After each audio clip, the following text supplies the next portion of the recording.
صحیح بخاری حدیث نمبر 32۔ امام بخاری رحمہ اللہ نے اس حدیث پر باب قائم کیا ہے، بابن ظلم دون ظلم۔ اللہ اکبر۔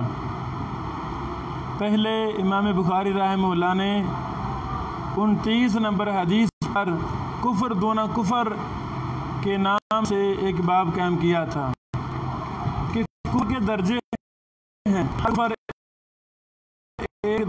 اسی طرح اس باب میں ظلم دون ظلم کا باب قائم کر کے یہ سمجھانا چاہتے ہیں کہ بعض ظلم بعض سے ادنا ہوتے ہیں، بعض ظلم بڑے ظلم ہیں، بعض چھوٹے ظلم ہیں، یعنی جس طرح کفر کی قسمیں ہیں، شرک کی قسمیں ہیں، اسی طرح ظلم کی بھی قسمیں ہیں، اسی طرح گناہوں کی بھی قسمیں ہیں، یعنی یہ درجہ بندی ہے۔ یہ ہمارا اسلام انصاف والا اسلام ہے، جتنا کسی میں جرم ہے اتنا ہی شیئر کیا جائے گا، رائی کے دانے کے برابر بھی زیادتی یا کمی نہیں کی جائے گی۔ اللہ اکبر۔ یہاں سے بھی امام بخاری رحمہ اللہ گمراہ فرقوں کا رد کرنا چاہتے ہیں جو کبیرہ گناہ کرنے والے کو کافر قرار دیتے ہیں، ان کی بات غلط ہے، ان کی بات غلط ہے۔ قال حدثنا ابو الولید قال حدثنا شعبہ تحویل سند قال وحدثني بشر قال حدثنا محمد سے مراد محمد بن جعفر ہیں، عن شعبہ عن سلیمان عن ابراہیم عن القمہ عن عبد اللہ قال لما نزلت، جب آیت کریمہ اتری، کون سی آیت؟ الذین آمنوا، وہ لوگ جو ایمان لائے، ولم یلبسوا ایمانہم بظلم، اور انہوں نے خلط ملط نہیں کیا اپنے ایمان کو ظلم کے ساتھ۔ سورۃ الانعام آیت نمبر 82۔ قال اصحاب رسول اللہ، تو اللہ کے رسول صلی اللہ علیہ وسلم کے صحابہ نے کہا، اینا لم یظلم، اے نبی علیہ الصلوۃ والسلام کون ہے ہم میں سے جو ظلم نہیں کرتا؟ فانزل اللہ، تو اللہ تعالیٰ نے یہ آیت کریمہ اتار دی، ان الشرک لظلم عظیم، بے شک شرک بہت بڑا ظلم ہے۔ سورۃ لقمان کی آیت نمبر 13۔ میرے بیٹو، یہ جو پہلی آیت کریمہ ہے، الذین آمنوا ولم یلبسوا ایمانہم بظلم، اس آیت میں ظلم سے مراد شرک ہے۔ اس کی وضاحت اللہ رب العالمین نے قرآن کریم کی دوسری آیت میں فرما دی۔ صحابہ کرام کو اشکال ہوا، انہوں نے اپنا اشکال نبی صلی اللہ علیہ وسلم پر پیش کیا، تو بذریعہ وحی اس اشکال کو دور کر دیا گیا۔ آئی سمجھ؟ تو کوئی بھی ذہن میں اشکال ہو، وہ اشکال کو جو طلبہ بات کرتے رہتے ہیں ان کا فہم، ان کا علم بڑا پختہ ہوتا ہے، کمزور باتوں سے پاک ہوتا ہے۔ کتنے طلبہ ہیں جو استاد صاحب کے سامنے بیٹھے ہوتے ہیں اور ان کے ذہن میں مختلف قسم کے اشکال بھی آ رہے ہیں، لیکن بولتے نہیں، تو وہ غلطی پر ہیں۔ ہمیں بولنا چاہیے۔ صحابہ کرام پوچھ سکتے ہیں تو نہیں پوچھ سکتے۔ بہرحال ظلم کے درجے ہیں، عام چھوٹی موٹی ظلم و زیادتی کسی انسان کے ساتھ، ہمسائے کے ساتھ، رشتہ دار کے ساتھ، وہ بھی ظلم ہے۔ صحابہ کرام نے وہ مراد لیا تھا کہ اس سے تو کوئی بھی نہیں بچتا، یہ تو سارے ہی ظلم کرتے ہیں۔ تو اللہ تعالیٰ نے بذریعہ وحی سمجھا دیا کہ اس ظلم سے مراد وہ نہیں ہے جو تم مراد لے رہے ہو۔ میرے عزیزو، دین قرآن و حدیث کا نام ہے۔ تیسری چیز ہمارے پاس کوئی نہیں ہے جس کا نام دین ہم کہیں۔ دین قرآن و حدیث کا نام ہے۔ الیوم اکملت لکم دینکم، جب یہ آیت کریمہ نازل ہوئی تو دین مکمل ہو گیا۔ ہمارا ایمان ہے جب ہمارے پیغمبر محمد رسول اللہ صلی اللہ علیہ وسلم اس دنیا کو چھوڑ کر جا رہے ہیں تو امت مسلمہ کو مکمل دین دے کر جا رہے ہیں۔ اللہ اکبر، اللہ اکبر۔ قرآن کریم کی ایک ایک ایک آیت کی تفسیر، فہم، شرح، مراد ہمارے پیغمبر صلی اللہ علیہ وسلم اپنے اقوال سے، اپنے افعال سے سمجھا کر گئے ہیں۔ اللہ اکبر۔ آپ ایسے دیکھیں، نماز ہے، نماز کی تفسیر، نماز کا فہم، نماز کے مسائل ہزاروں احادیث میں نبی علیہ الصلوۃ والسلام نے بیان فرمائے ہیں، ایسے کہ نہیں؟ مستقل انسائکلوپیڈیا عربی زبان میں شائع ہو چکے ہیں کہ اس میں مصنفین نے نماز کی تمام احادیث کو جمع کر دیا ہے، اور وہ 200-400 حدیث نہیں ہیں بلکہ 3-4 ہزار سے بھی متجاوز وہ احادیث ہیں۔ اللہ اکبر۔ بہرحال فہم ہمارا ایمان ہے کہ جب رسول اللہ صلی اللہ علیہ وسلم جس طرح ہمیں دین دے کر گئے ہیں، ساتھ ہمیں فہم بھی دے کر گئے ہیں، دین فہم کے ساتھ دے کر گئے ہیں، آئی سمجھ؟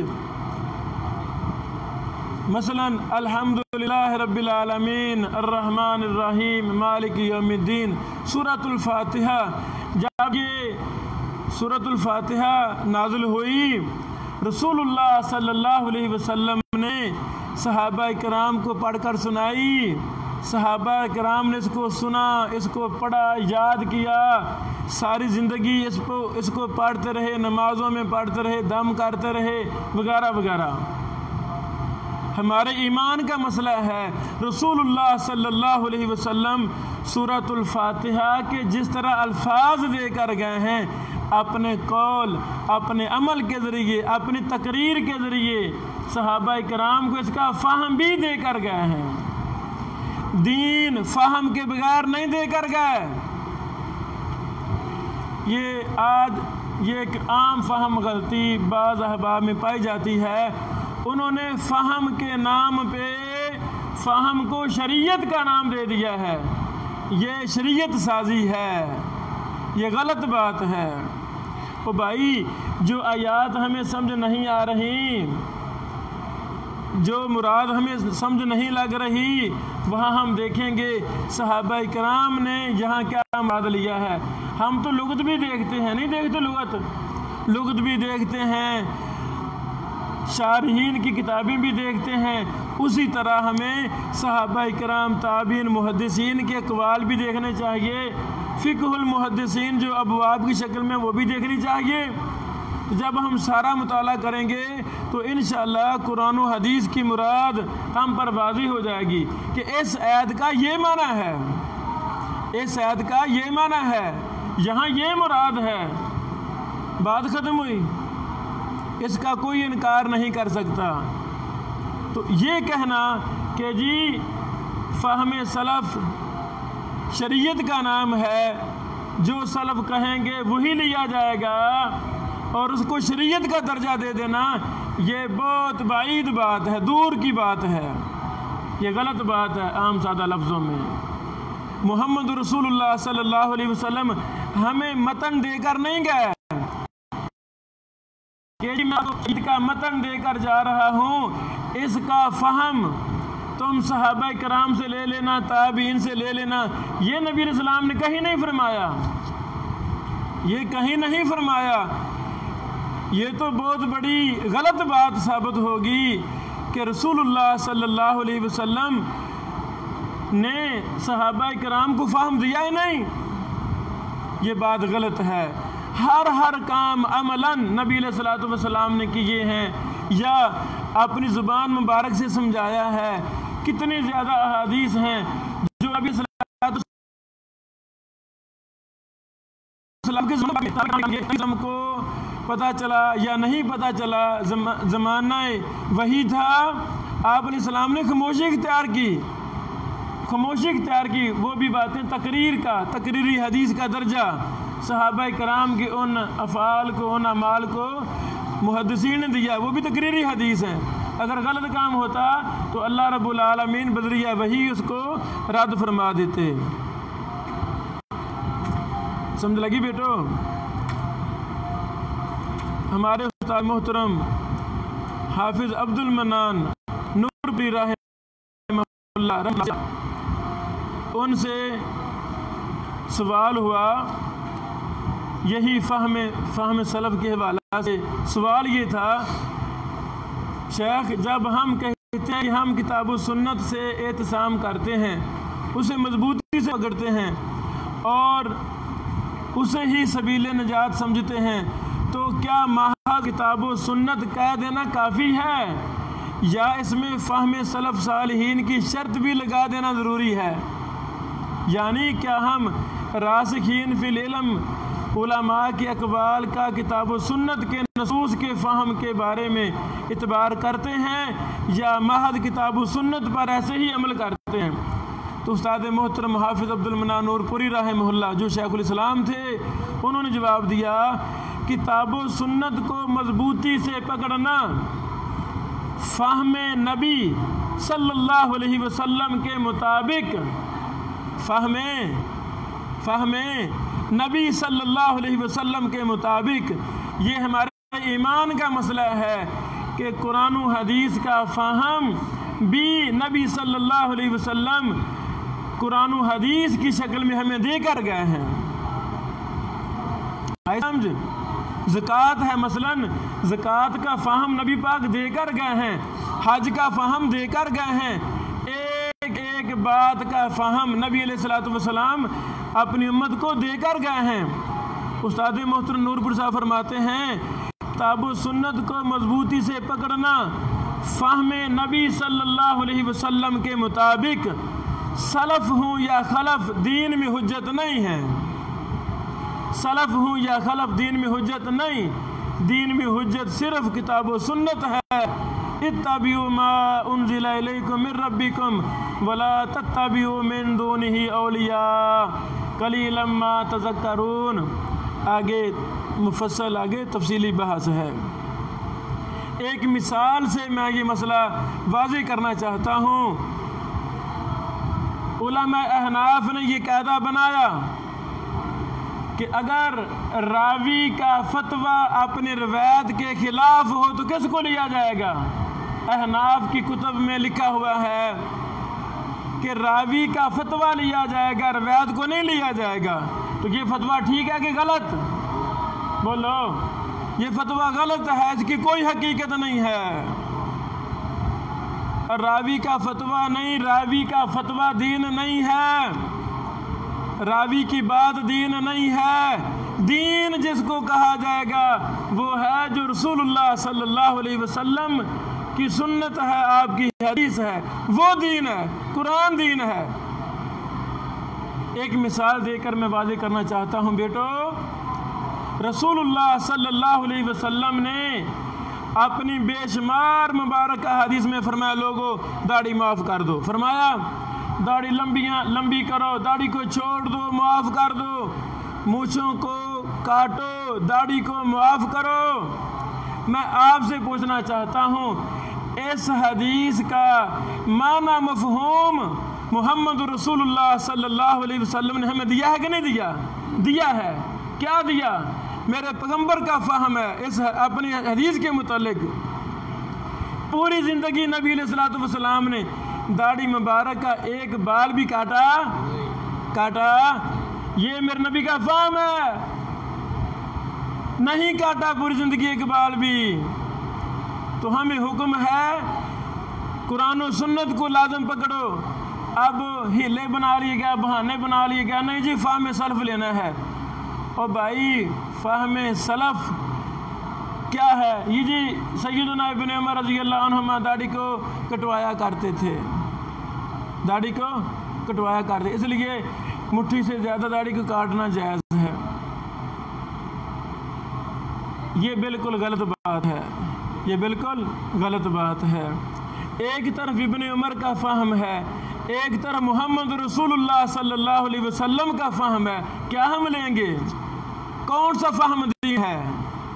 کون سا فہم دین ہے؟ قرآن و سنت والا فہم جو محمد رسول اللہ صلی اللہ علیہ وسلم ہمیں دے کر گئے ہیں، وہ فہم دین ہے۔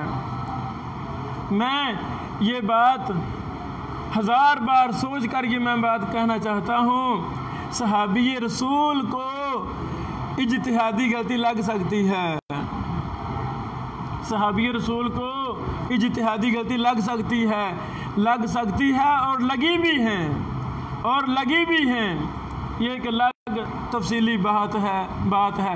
اللہ تعالیٰ نے صحابہ کرام کی کمیوں کو تک سب کو معاف فرما دیا، اللہ سب سے راضی ہے، سارے صحابہ کرام انشاءاللہ جنت الفردوس کے مالک ہیں، والی وارث ہیں۔ ایمان کا مسئلہ ہے، اس سب کے باوجود جب دین کی بات ہوگی، دین تو دین قرآن اور سنت کا نام ہے، اطیع اللہ و اطیع رسول کا نام دین ہے۔ رسول اللہ صلی اللہ علیہ وسلم نے داڑھی کو کٹوایا، یہ آپ کا فہم ہے، میرے پیغمبر کا فہم ہے، نہیں کٹوایا، ساری عمر ایک بال بھی نہیں کٹوایا، مٹھی سے زیادہ تو دور کی بات ہے۔ ابو اسحاق الحوینی صاحب حافظہ اللہ سے یہی سوال کیا گیا، انہوں نے بڑا پیارا جواب دیا۔ وہ کہتے ہیں کہ جو مٹھی سے داڑھی زیادہ کٹوانے کے قائل ہیں وہ ابن عمر کا فعل بھی صحیح نہیں سمجھ سکے۔ ویسے کہہ دیتے ہیں جی ہم ابن عمر کا فہم لے رہے ہیں، حالانکہ وہ اس قول کو بھی سمجھ نہیں سکے، اس کا مطلب کیا ہے۔ وہ فرماتے ہیں، یہ بخاری میں ہی ان کا فعل موجود ہے، سیدنا ابن عمر رضی اللہ عنہما کا، وہ فرماتے ہیں کہ بخاری میں تو لفظ ہیں اذا حج واتمر، جب حج کرتے یا عمرہ کرتے اس وقت اپنی داڑھی کے بالوں کو نیچے سے کٹوا لیتے تھے۔ ان کو اجتہادی غلطی لگی تھی کہ حج عمرے کے موقع پہ چونکہ بال کٹوانے ہیں، بال سر کے بال ہے نا، تو وہ اس سے مراد سارے بال لیتے تھے، سر کے بھی کٹوانے ہیں، مونچھوں کے بھی کٹوانے ہیں، داڑھی کے بھی کٹوانے ہیں۔ کب اذا حج واتمر۔ یہ ابو اسحاق الحوینی صاحب حافظہ اللہ بہت بڑے محدث اس دور کے، مصر کے بہت بڑے شیخ ہیں۔ اللہ تعالیٰ نے بڑا فہم و فراست اور بڑا علم حدیث، علم جرح و تعدیل میں بہت ہی زیادہ ملکہ تامہ عطا فرمایا ہے۔ دنیا ان سے متاثر ہے، ان سے فائدہ اٹھاتی ہے۔ اللہ شیخ کو شفاعت دے، لمبی زندگی عطا فرمائے، ہم ان کی خیر سے، ان کے علم و عمل سے، ان کے علم و منہج سے فائدہ اٹھاتے رہیں۔ تو یہ بہت اچھا انہوں نے نقطہ بتا دیا ہے۔ اب جو کٹوانے کے قائل ہیں وہ یہ نہیں کہتے کہ صرف حج اور عمرے کے موقع پہ کٹوانا جائز ہے نا، وہ یہ نہیں کہتے۔ اچھا، اور میرے پیارے بیٹو، ایک طرف یہ کہا جاتا ہے فہم سلف لینا چاہیے، فہم سلف لینا چاہیے، ہے نا، توجہ کرنا۔ 27 نمبر شمارہ ہے ماہنامہ الحدیث حضرو کا، 27 نمبر شمارہ، اس میں ہمارا یہ مضمون چھپا تھا میرا، بالوں کے احکام، بعد میں کتابی شکل میں بھی چھپا 100 صفحے پر، بالوں کا معاملہ کے نام سے ہماری کتاب بازار میں بھی کئی دفعہ چھپی ہے، نیٹ پر بھی ہے، بالوں کا معاملہ کے نام سے۔ اس پر میرے استاد محترم شیخ زبیر لذیذ رحمہ اللہ نے نیچے حاشیہ لکھا، میرے مضمون پر تعلیق چڑھائی لکھا، حاشیہ لکھا کہ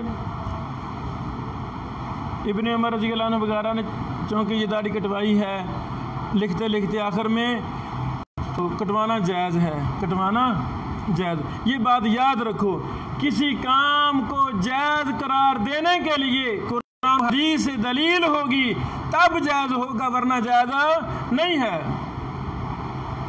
میرے بھائی، کسی کو جائز قرار دینا ہے، جائز احکام تکلیفی کیا کہتے ہیں، شرعی احکام میں سے ہے، 5 ہے نا شرعی احکام، ان میں سے ایک جائز بھی ہے جسے مباح مستحب وغیرہ کہا جاتا ہے، تو اس کو بھی ثابت کرنے کے لیے قرآن و حدیث سے دلیل چاہیے۔ کسی محدث کے فتوے سے، کسی تابعی کے قول سے، کسی صحابی کے فہم سے کسی چیز کو جائز قرار دینا یہ اصول غلط ہے۔ شیخ الاسلام ابن تیمیہ رحمہ اللہ نے اپنے فتاویٰ میں اس پر بڑی بات کی ہے کہ جائز قرار دینا نص کا محتاج ہے، یہ نہیں کہ فلاں صحابی کا یہ فتویٰ ہے، فلاں کا فہم ہے، ان کا عمل تھا تو جائز ہو گیا۔ اب صحابی نے داڑھی کٹائی ہے، کب؟ حج اور عمرے کے موقع پہ۔ ایک تو یہاں یہ غلطی کر گئے یہ لوگ جائز قرار دینے والے۔ دوسری بات ہے، صحابی ابن عمر رضی اللہ عنہما ان کے فعل سے کیا کسی کام کو شریعت میں داخل کیا جائے گا؟ بولو نہیں، ان کے فعل کو کیا اتھارٹی ہے؟ وہ قرآن ہے۔ ابن عمر کا فعل داڑھی کٹوانا قرآن ہے؟ بولو حدیث ہے؟ نہ وہ قرآن ہے نہ حدیث ہے۔ ہمارے اندر یہ جرأت نہیں ہے کہ ہم ایک صحابی رسول صلی اللہ علیہ وسلم کے فعل کی وجہ سے، اور وہ فعل رسول اللہ صلی اللہ علیہ وسلم کے مبارک احادیث، ایک نہیں آفو وفرو 5-6 الفاظ صحیح ثابت ہیں۔ اور نبی علیہ السلام کا اپنا فہم اور عمل کیا ہے کہ آپ علیہ السلام نے داڑھی کو چھوڑا ہے، داڑھی کو نہیں کٹوایا۔ تو باقی سارے صحابہ کرام کی داڑیاں لمبی لمبی داڑیاں تھیں، ماشاءاللہ، اللہ اکبر، لمبی لمبی داڑیاں تھیں، سنت کے مطابق تھیں، وہ ساری بھول جاتی ہیں، ایک آدھے کی بات لے کر فہم کہا جاتا ہے۔ چلو یہ تو تم نے فہم کر لیا، جو باقی صحابہ کرام تھے ان کا پھر غلط فہم تھا، جن کی رسول اللہ صلی اللہ علیہ وسلم کی سنت کے مطابق داڑیاں تھیں، جو ایک بال بھی نہیں کٹواتے تھے، ان کا فہم غلط تھا پھر۔ یعنی یہ بے تکی تقسیم ہے، یہ غلط تقسیم ہے۔ فہم سلف کا کوئی مطلب نہیں ہے۔ ہمیں قرآن کی آیت کریمہ یا حدیث رسول صلی اللہ علیہ وسلم نہیں سمجھ لگ رہی، اس کو سمجھنے کے لیے ہمیں لغت بھی پڑھنی ہے، ہمیں صحابہ کرام کے اقوال بھی دیکھنے ہیں، محدثین کے ابواب بھی دیکھنے ہیں، شارحین کی شروحات بھی دیکھنی ہیں۔ جب ہم ڈٹ کر محنت کریں گے اللہ کی رضا کے لیے تو انشاءاللہ العزیز اس کی مراد ہم پر واضح ہو جائے گی، اس کی مراد ہم پر واضح ہو جائے گی۔ پھر بڑے ہی افسوس کے ساتھ یہ کہنا، یعنی اور بھی کئی کمزور باتیں کہی جاتی ہیں، اور بھی کئی کمزور باتیں، ان ساری باتوں کا خلاصہ جواب کے انداز میں یہ کہنا چاہتا ہوں، رسول اللہ صلی اللہ علیہ وسلم نے اپنے صحابہ کو قرآن و سنت کے ساتھ جوڑنے کا حکم دیا ہے۔ پوری زندگی نبی علیہ السلام نے یہی حکم دیا، قرآن و سنت کو لازم پکڑو، ترکت فیکم امرین لن تضلوا، کیسے دیس ہے؟ لن تضلوا ما تمسکتم بہما کتاب اللہ و سنتی۔ بار بار قرآن و سنت کو لازم پکڑنے کا حکم دیا، قرآن و سنت کو لازم پکڑنے کا حکم دیا۔ میرے نبی محمد رسول اللہ صلی اللہ علیہ وسلم نے قرآن و سنت کو ہی لازم پکڑنے کا حکم دیا۔ اور ہمارے ایمان کا مسئلہ ہے، تمام صحابہ کرام نے تابعین کو یہی حکم دیا کہ لوگوں قرآن و سنت کو لازم پکڑو۔ ابو بکر صدیق، عمر، عثمان، علی، دیگر تمام صحابہ کرام رضی اللہ عنہم اجمعین، ان تمام نے کیا حکم دیا؟ کیا حکم دیا؟ یہی حکم دیا، قرآن و سنت کو لازم پکڑو۔ تابعین نے کیا حکم دیا؟ یہی حکم دیا، قرآن و سنت کو لازم پکڑو۔ تبع تابعین نے کیا کہا؟ قرآن و سنت کو لازم پکڑو۔ محدثین نے کیا کہا؟ قرآن و سنت کو لازم پکڑو۔ امام بخاری نے کیا کہا؟ صحیح بخاری کی جلد نمبر 2 کہ آخر میں ابواب قائم کیے، مستقل طور پر کتابیں قائم کی، الاعتصام بالکتاب والسنہ، کتاب و سنت کو لوگو، یہی اہل الحدیث کا منہج ہے۔ اہل الحدیث کے 2 اصول کتاب اللہ اور سنت رسول، آئی سمجھ میرے خیال میں؟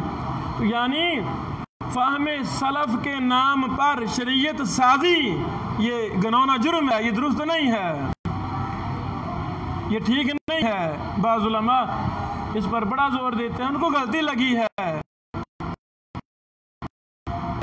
تعالیٰ ہمارا حامی و ناصر ہو۔ تو جس طرح اس حدیث میں بھی آپ نے دیکھا، اور بھی اس طرح بے شمار مسائل ہیں، رسول اللہ صلی اللہ علیہ وسلم نے ہزار مواقع پہ اپنے صحابہ کرام کو کی اصلاح فرمائی ہے، ان کو سمجھایا بھی نہیں۔ جو تو نبی علیہ السلام مراد کے ساتھ دین دے کر گئے ہیں۔ بارک اللہ فیکم، السلام علیکم ورحمۃ اللہ وبرکاتہ۔